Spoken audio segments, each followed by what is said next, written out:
మిత్రులందరికీ నా యొక్క నమస్కారాలు. నేను మీ మందా శ్రీనివాసరావు, స్వతంత్ర అభ్యర్థి, అద్దంకి నియోజకవర్గం. పేద ప్రజలు వారి యొక్క పనుల రీత్యా కొన్ని ఆఫీసుల చుట్టూ తిరగాల్సిన వస్తుంది.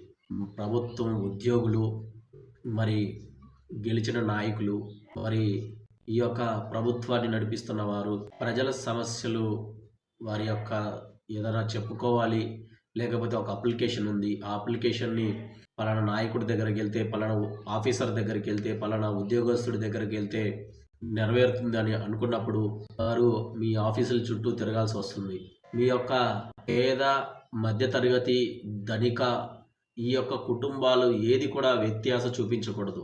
మీకు లంచం ఇచ్చే నాయకుడికి, లంచం ఇచ్చే వ్యక్తికి మీరు త్వరగా సిగ్నేచర్లు పెట్టేసేసుకొని చకచకా పంపించేయడం, పేదవారు ఏమి ఇవ్వలేరు కాబట్టి రేపు రా, ఎల్లుండి రా, తర్వాత రోజు రా అని తిప్పించుకోవడం ఇది ఏమాత్రం తగదు. పేద ప్రజలను కంటతడి పెట్టించొద్దు.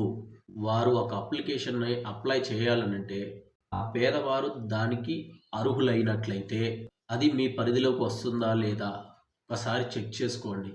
మీ పరిధిలోకి వస్తుంది, మా ప్రాంతంలోకి వస్తుంది అని చెక్ చేసుకొని, ఒకవేళ ఏదైనా లోటుపాట్లు ఆ అప్లికేషన్లో ఉంటే అర్హులు కాదనంటే వారికి చెప్పండి, వివరించండి, ఓర్పుతో చెప్పండి. సరే సార్, సరే అండి, మీరేదో కెమెరా ముందుకు వచ్చి మీరు మాట్లాడుతున్నారు, సరి చూసుకోండి, సరి చేయండి, మీరు మాకు చెప్పాలా, మాకు తెలియదా, మేము ఇన్ని సంవత్సరాల నుంచి ఉద్యోగం చేస్తున్నాం అని అనుకోకండి. పేద ప్రజలు, చదువుకున్న వ్యక్తులు ఉన్నారు, చదువు లేనటువంటి వ్యక్తులు ఉన్నారు. నిరుపేద కుటుంబాల్లో సుమారు 40 నుంచి 50-60 సంవత్సరాల్లో ఉన్నటువంటి వారు, ఎంతోమంది చదువుకోనటువంటి వారు, పెద్దవారు ఉన్నారు. వారికి ఏం తెలియదు పాపం, కల్మషం లేని వారు. ఇలాంటి వారికి ఒకసారి చెప్తే అర్థం కాదండి, 2-3 సార్లు చెప్పాలి. అలాంటి టైంలో మీకు సహజంగా కోపం వస్తుంది. ఎందుకు ఒకసారి చెప్తా, 2 సార్లు చెప్తామా, అప్పటికీ అర్థం చేసుకోకపోతే ఒక మనిషికి ఒక ఓపిక అంటూ నశిస్తుంది. మీ బాధ నేను అర్థం చేసుకోగలను, కానీ వివరించక తప్పదు.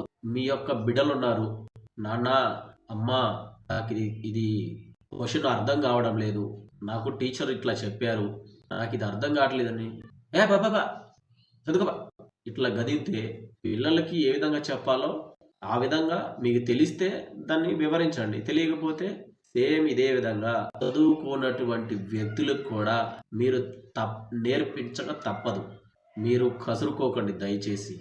వారు మీ పిల్లలు లాంటి వారు అనుకోండి, వారు మీకంటే పెద్దవారే కావచ్చు, వయసులో పెద్దవారే కావచ్చు, కానీ వారి కష్టజీవులే తప్ప వారు మిమ్మల్ని ఎదిరించే సాహసం చేయలేరు.